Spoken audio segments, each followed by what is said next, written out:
আসসালামু আলাইকুম। অনলাইন ক্লাসে তোমাদের স্বাগতম। আমি মোহাম্মদ আনোয়ার হোসেন, সহকারী শিক্ষক, খাস মথুরাপুর মাধ্যমিক বিদ্যালয়। আমি তোমাদের সাথে গত ক্লাসে পদার্থবিজ্ঞানের ষষ্ঠ অধ্যায়ের তাপ ও তাপমাত্রা ও বিভিন্ন স্কেল নিয়ে আলোচনা করেছিলাম। আজকে তোমাদের ঠিক তার পরেই অংশ কঠিন পদার্থের প্রসারণ নিয়ে আলোচনা করব। তোমরা এই ক্লাসটি দেখবে, দেখে অবশ্যই উপকৃত হবে। তাহলে চলো দেখা যাক যে কঠিন পদার্থের প্রসারণ বলতে কি বোঝায়। তোমরা তো সবাই জানো কঠিন পদার্থ সম্পর্কে, যে কঠিন পদার্থের অণুসমূহ খুবই কাছাকাছি থাকে এবং কঠিন পদার্থকে চাপ দিয়েও সংকুচিত করা যায় না। কিন্তু কঠিন পদার্থকে যদি তাপ দেওয়া যায় তাহলে তাপমাত্রা বৃদ্ধির সাথে সাথে তার দৈর্ঘ্য বৃদ্ধি পায়, ক্ষেত্রফল বৃদ্ধি পায় ও আয়তন বৃদ্ধি পায়। সেটা তরল ও বায়বীয় পদার্থের ক্ষেত্রে ঘটে না। তরল ও বায়বীয় পদার্থের ক্ষেত্রে শুধু আয়তনের পরিবর্তন হয়, কিন্তু কঠিন পদার্থের দৈর্ঘ্য, ক্ষেত্রফল ও আয়তন বৃদ্ধি পায়। তোমাদের মনে হতে পারে কিভাবে বৃদ্ধি পায়। আসলে কঠিন পদার্থের অণুসমূহ পরস্পর সন্নিকটে থাকে। যদি কঠিন পদার্থকে তাপ দেওয়া যায় তাহলে তাপমাত্রা যত বৃদ্ধি পায় অণুসমূহের গতিশক্তি তত বৃদ্ধি পায়। আমরা জানি অণুসমূহের গতি বৃদ্ধির ফলে একটি অণু ভিতরের দিকে যেতে চায়, আবার বাইরের দিকে যেতে চায়। যখন একটা অণু, একটা পরমাণু বা একটা অণু যখন ভিতরের দিকে যেতে চায় তখন অন্য একটি অণু তাকে বিকর্ষণ করে, আবার যখন বাইরের দিকে যেতে চায় তখন ওই অণুটির উপর আবার আকর্ষণ বল অনুভব হয়, যার কারণে অণুটি তার অবস্থান থেকে গতিশীল থাকা সত্ত্বেও একেবারে বাইরে বেরিয়ে যেতে পারে না বা ভিতরেও ঢুকে যেতে পারে না। কিন্তু আকর্ষণ বল বিকর্ষণ বলের তুলনায় কম হওয়ার কারণে কঠিন পদার্থর সামগ্রিকভাবে বাইরের দিকে চলে আসে একটু হলেও। তখন আমাদের দেখা যায় যে কঠিন পদার্থের দৈর্ঘ্য বেড়ে যায়, ক্ষেত্রফলও বেড়ে যায়, আবার আয়তনও বেড়ে যায়। তাহলে আমরা দেখি কঠিন পদার্থের, আমরা একটি যদি কঠিন পদার্থ নেওয়া যায়, মনে করো একটি ধাতব দণ্ড নেওয়া হলো যার দৈর্ঘ্য L1। এই ধাতব দণ্ডটির প্রস্থচ্ছেদের ক্ষেত্রফলকে যদি আমরা A1 ধরি তাহলে, এবং এই পদার্থটির আদি তাপমাত্রা T1, এ দ্বারা এরিয়া L1 দ্বারা তার দৈর্ঘ্য, আদি দৈর্ঘ্য, T1 আদি তাপমাত্রা, এবং তার আয়তন যদি V1 হয়, আমরা আয়তন সমান ক্ষেত্রফল ইন্টু দৈর্ঘ্য। তাহলে যদি এর তাপমাত্রা বৃদ্ধি করা হয়, যদি তাপমাত্রা T1 থেকে T2, অর্থাৎ একটা বস্তু তাপমাত্রা মনে করো 20 ডিগ্রি সেন্টিগ্রেড আছে, যদি তার তাপমাত্রা বাড়ানো হয় 20 থেকে 30 ডিগ্রি সেলসিয়াস করা যায় বা তারও বেশি করা যায়, তাহলে দেখা যাবে কঠিন পদার্থের দৈর্ঘ্য, প্রস্থ এবং আয়তন বৃদ্ধি পাবে এবং কঠিন পদার্থটি দেখো অল্প হলেও কী হবে, প্রসারণ হবে। সেই প্রসারণটি যদি হয় তখন এই কঠিন পদার্থটি, এই দণ্ডটি একটু মোটা হয়ে যাবে, এই দৈর্ঘ্য বৃদ্ধি পাবে, দৈর্ঘ্য L1 থেকে L2, তার ক্ষেত্রফল A1 থেকে A2 এবং আয়তন V1 থেকে V2-তে পরিণত হবে। এটি ঘটার কারণ হলো তাপমাত্রা বৃদ্ধি করা। তাপমাত্রা বৃদ্ধির ফলে একটা কঠিন পদার্থের দৈর্ঘ্য, ক্ষেত্রফল এবং আয়তন বৃদ্ধি পাচ্ছে। তাহলে কতটুকু বৃদ্ধি পাচ্ছে? আমরা কোনো কিছুর বৃদ্ধিটাকে বৃদ্ধি বলা যেতে পারে বা প্রসারণ বলা যেতে পারে। বা দৈর্ঘ্যের পরিবর্তন বা ক্ষেত্রফলের পরিবর্তন বা আয়তনের পরিবর্তন বলা যেতে পারে। আমরা তাহলে দেখো, যদি এরকম হয় দৈর্ঘ্য প্রসারণ বা দৈর্ঘ্য বৃদ্ধি ডেল এল দ্বারা প্রকাশ করা হয়। এটা ডেল চিহ্ন, এই ডেল চিহ্ন দ্বারা পরিবর্তন বোঝায়। ডেল এল সমান L2 মাইনাস L1, অর্থাৎ তাপমাত্রা বৃদ্ধির ফলে যে দৈর্ঘ্য হবে সেই বৃদ্ধিকৃত দৈর্ঘ্য থেকে যদি আদি দৈর্ঘ্য বাদ দেওয়া যায় তাহলে আমাদের দৈর্ঘ্য প্রসারণ পেয়ে যাব। আবার একইভাবে ক্ষেত্রফল প্রসারণ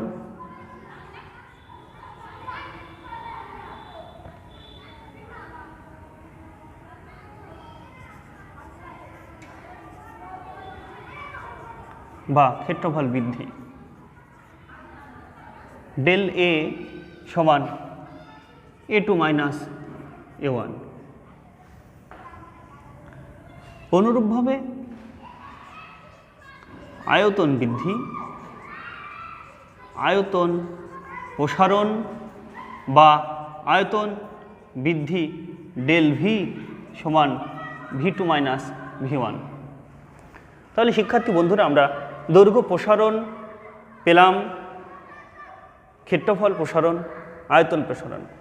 তবে আমাদের প্রশ্ন যে আসলে এই যে দৈর্ঘ্য প্রসারণ, ক্ষেত্রফল প্রসারণ, আয়তন প্রসারণ আবার সংকোচনও হতে পারে। যদি তাপমাত্রা হ্রাস করা হয় তাহলে এগুলো সংকোচন হবে। যদি দৈর্ঘ্য সংকোচন হয় তখন L1 মাইনাস L2, ক্ষেত্রফল সংকোচন A2, A1 মাইনাস A2, আয়তন সংকোচন V1 মাইনাস V2।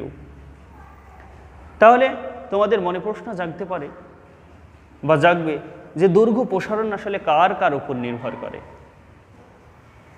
শিক্ষার্থী বন্ধুরা, তোমরা দেখো, এই দৈর্ঘ্য প্রসারণ নির্ভর করবে, দৈর্ঘ্য প্রসারণ ডেল এল এটা সাধারণত নির্ভর করে আদি দৈর্ঘ্য ও তাপমাত্রা বৃদ্ধির উপর।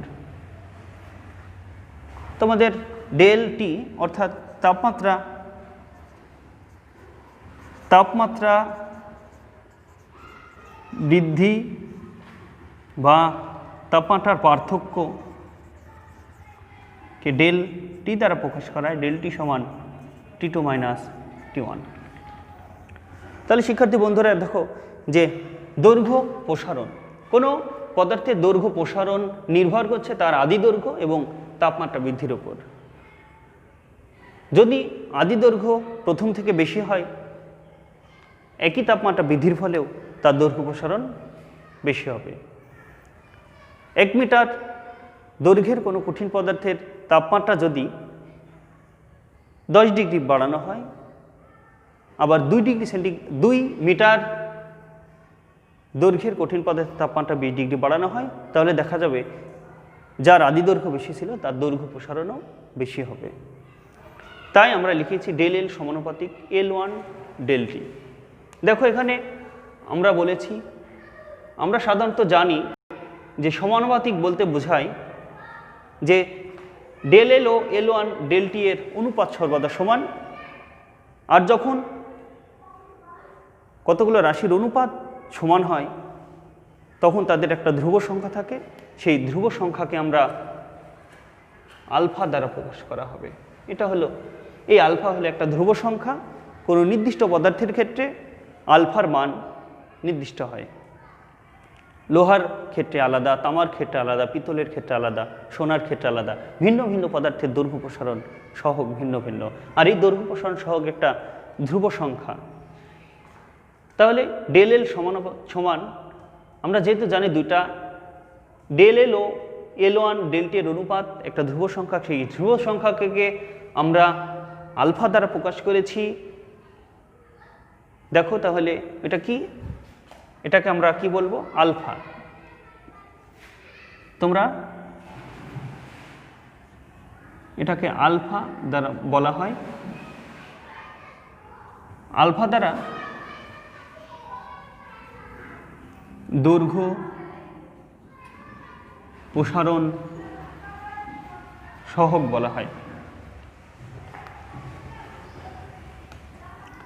তাহলে ডেল এল সমান আলফা L1 ডেল টি।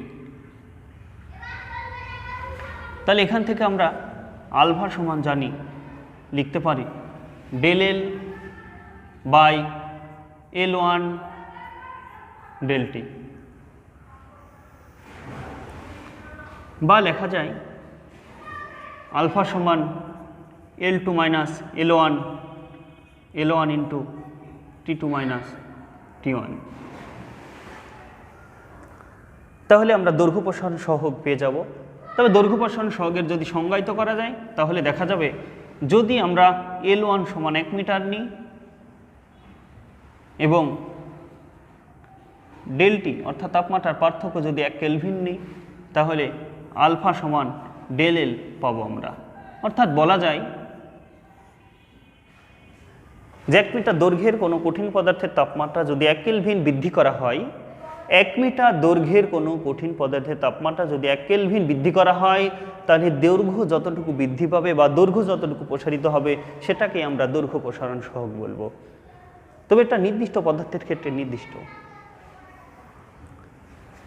এখান থেকে আমরা দেখো বলা যায় L2 মাইনাস L1 সমান alpha L1 T2 minus T1। এখান থেকে আমরা যদি L2 বের করতে পাই অর্থাৎ চূড়ান্ত দৈর্ঘ্য তাপমাত্রা বৃদ্ধির ফলে, তাহলে L2 হবে L1 plus alpha L1 T2 minus T1।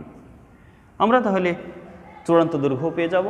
যদি আমরা দৈর্ঘ্য প্রসারণ পেতে চাই তাহলে এই সূত্র দিয়ে করব। যদি দৈর্ঘ্য প্রসারণ সহগ তাহলে এই সূত্র দিয়ে করা যেতে পারে। আবার যদি চূড়ান্ত দৈর্ঘ্য চাই তাহলে L2 দিয়ে করব। আমরা তাহলে দৈর্ঘ্য প্রসারণ সম্পর্কে জানলাম যে একটা বস্তুর কীভাবে দৈর্ঘ্য প্রসারিত হয়। এবার বন্ধ করো। এবার তোমাদের ক্ষেত্র প্রসারণ নিয়ে আলোচনা করব। ক্ষেত্র প্রসারণকে দেখো ক্ষেত্রফল প্রসারণ বা ক্ষেত্রফল বৃদ্ধি ডেলের দ্বারা প্রকাশ করা হয়। ঠিক একইভাবে প্রশ্ন আসতে পারে ক্ষেত্র প্রসারণই বা কার উপর নির্ভর করে। ঠিক একইভাবে ক্ষেত্র প্রসারণ ডেল এ সমানুপাতিক A1 ডেল টি। ঠিক আগের মতোই ক্ষেত্র প্রসারণও আদি ক্ষেত্রফল এবং তাপমাত্রা বৃদ্ধি বা তাপমাত্রা পার্থক্যের উপর নির্ভর করে। এখান থেকে আমরা লিখতে পারি ডেল এ সমান, যেহেতু দুইটা ডেল এ এবং A1 ডেল টি এর অনুপাত একটা ধ্রুব রাশি, তাই একটা সমান দিয়ে একটা ধ্রুব সংখ্যা বসবে, সেই ধ্রুব সংখ্যাকে আমরা বিটা দ্বারা প্রকাশ করি, বিটা A1 ডেল টি। আসলে এই অক্ষর নাম গ্রিক অক্ষর, এটি বিটা। এই বিটাকে বলা হয় ক্ষেত্রফল প্রসারণ সহগ বা ক্ষেত্র প্রসারণ সহগ। তাহলে এখান থেকে আমরা বলতে পারি যে বিটা সমান del A by A1 del T. এখান থেকে বিটা সমান বলা যায় A2 minus A1 T2 minus T1। অথবা এখান থেকে আমরা A2 বের করতে পারি। A2 সমান অনুরূপভাবে আগে যেভাবে করেছিলাম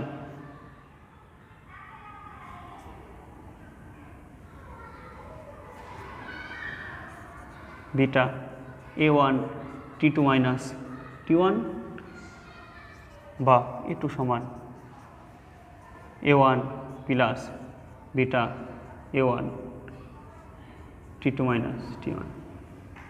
তাহলে একইভাবে ক্ষেত্র প্রসারণ সহগেরও যদি আমরা সংজ্ঞা দিতে যাই তাহলে আমরা বলতে পারি যদি A1 সমান 1 মিটার স্কয়ার ও ডেল টি সমান 1 কেলভিন হয় তাহলে বিটা সমান হবে ডেল এ। অর্থাৎ 1 বর্গমিটার ক্ষেত্রফল বিশিষ্ট কোনো দণ্ডের তাপমাত্রা 1 কেলভিন বৃদ্ধি করলে ওই দণ্ডের ক্ষেত্রফল যতটুকু প্রসারিত হয় তাকে ওই পদার্থের ক্ষেত্র প্রসারণ সহগ বলে। আবার শোনো তোমরা, 1 বর্গমিটার ক্ষেত্রফল বিশিষ্ট কোনো কঠিন পদার্থের তাপমাত্রা 1 কেলভিন বৃদ্ধি করলে ওই পদার্থের ক্ষেত্রফল যতটুকু বৃদ্ধি পায় তাকে বা প্রসারিত হয় তাকে ওই পদার্থের ক্ষেত্র প্রসারণ সহগ বলে। ক্ষেত্র প্রসারণ সহগকে বিটা দ্বারা প্রকাশ করা হয়। অনুরূপভাবে আমরা আয়তন প্রসারণ সহগও পাবো। তবে এখানে তোমাদের প্রশ্ন জাগতে পারে, ক্ষেত্র প্রসারণ সহগের একক কি, দৈর্ঘ্য প্রসারণ সহগের একক কি, আমরা একক কীভাবে পাবো? যদি একক দেখো, বিটা ডেল এ এটা ক্ষেত্রফল বৃদ্ধি, ক্ষেত্রফল বৃদ্ধির একটা ক্ষেত্রফল বোঝায়, এর একক মিটার স্কয়ার। A1 একটা ক্ষেত্রফল, এর একক মিটার। ডেল টি তাপমাত্রা পার্থক্য কেলভিন, সরি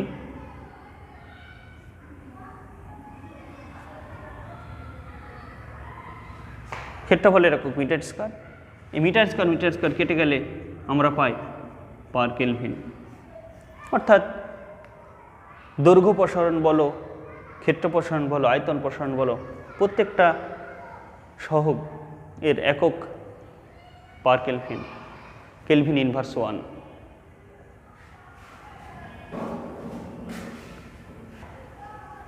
এবার আমরা আয়তন প্রসারণ নিয়ে আলোচনা করব।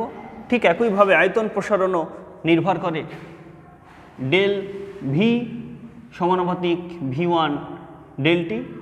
ঠিক আয়তন প্রসারণ সহগ, আয়তন প্রসারণটাও নির্ভর করে আদি আয়তন ও তাপমাত্রা বৃদ্ধির উপর। তাহলে আমরা বলতে পারি এখান থেকে যে ডেল ভি সমান গামা V1 ডেল টি। তাহলে এটা এই চিহ্নটাকে বলা হয় গামা।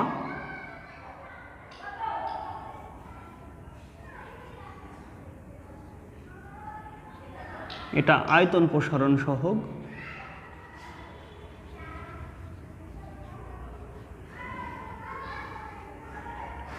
ঠিক একইভাবে গামা সমান del V by V1 del টি,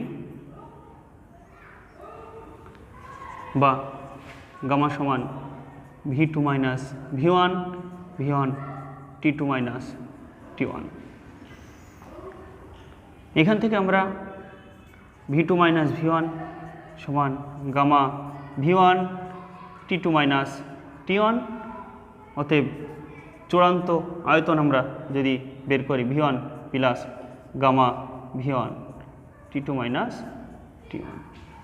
তাহলে আমরা দেখো আয়তন প্রসারণ সহগ পেলাম, আয়তন প্রসারণ কীভাবে বৃদ্ধি হয় তা পেলাম, এবং চূড়ান্ত আয়তনও সূত্র পেয়ে গেলাম। আমরা আয়তন প্রসারণের যদি সংজ্ঞা দিতে হয় তাহলে V1 সমান যদি 1 ঘনমিটার ও ডেল টি সমান যদি 1 কেলভিন হয়, তাহলে একইভাবে গামা সমান ডেল ভি। অর্থাৎ 1 ঘনমিটার আয়তন বিশিষ্ট কোনো কঠিন পদার্থের তাপমাত্রা যদি 1 কেলভিন বৃদ্ধি পায়, এর আয়তন যতটুকু প্রসারিত হয় তাকে ওই পদার্থের আয়তন প্রসারণ সহগ বলে। আবার শোনো তোমরা, 1 ঘনমিটার আয়তন বিশিষ্ট কোনো কঠিন পদার্থের তাপমাত্রা 1 কেলভিন বৃদ্ধি করলে ওই পদার্থের আয়তন যতটুকু বৃদ্ধি পায় তাকে ওই পদার্থের আয়তন প্রসারণ সহগ বলে। তোমাদের প্রশ্ন জাগতে পারে, কঠিন পদার্থের বললেন কেন? এটা তরল পদার্থের হতে পারে আয়তন প্রসারণ, আবার গ্যাসীয় পদার্থের হতে পারে। কিন্তু গ্যাসীয় পদার্থের ক্ষেত্রে আবার আরও কিছু আলোচনা আছে, সেখানে পার্টের প্রসারণ নিয়ে আলোচনা করতে হবে। আয়তন প্রসারণের সময় গ্যাসের ক্ষেত্রে তার চাপেরও প্রসারণ হয়, এই জন্য আমরা শুধু কঠিন পদার্থের প্রসারণ বলছি।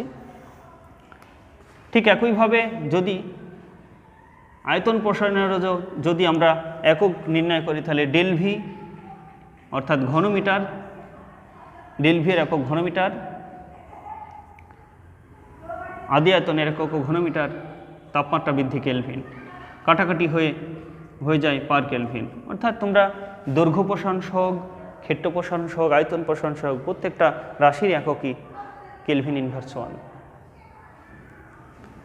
তাহলে শিক্ষার্থী বন্ধুরা, আমরা আজকে তোমাদের কঠিন পদার্থের প্রসারণ সম্পর্কে জানলাম, কিভাবে দৈর্ঘ্য প্রসারণ হয়, কিভাবে ক্ষেত্র প্রসারণ হয় এবং কিভাবে আয়তন প্রসারণ হয়। সবই তাপমাত্রা বৃদ্ধির ফলাফল। তোমরা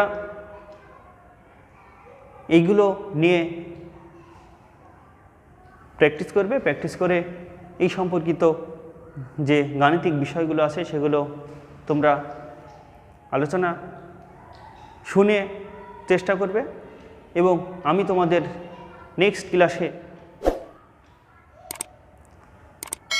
দৈর্ঘ্য প্রসারণ সহগ, আয়তন প্রসারণ সহগ এবং ক্ষেত্র প্রসারণ সহগের মধ্যে যে সম্পর্ক, সেই সম্পর্ক নিয়ে আলোচনা করব। তোমরা সবাই ভালো থাকবে, সুস্থ থাকবে। ধন্যবাদ সবাইকে।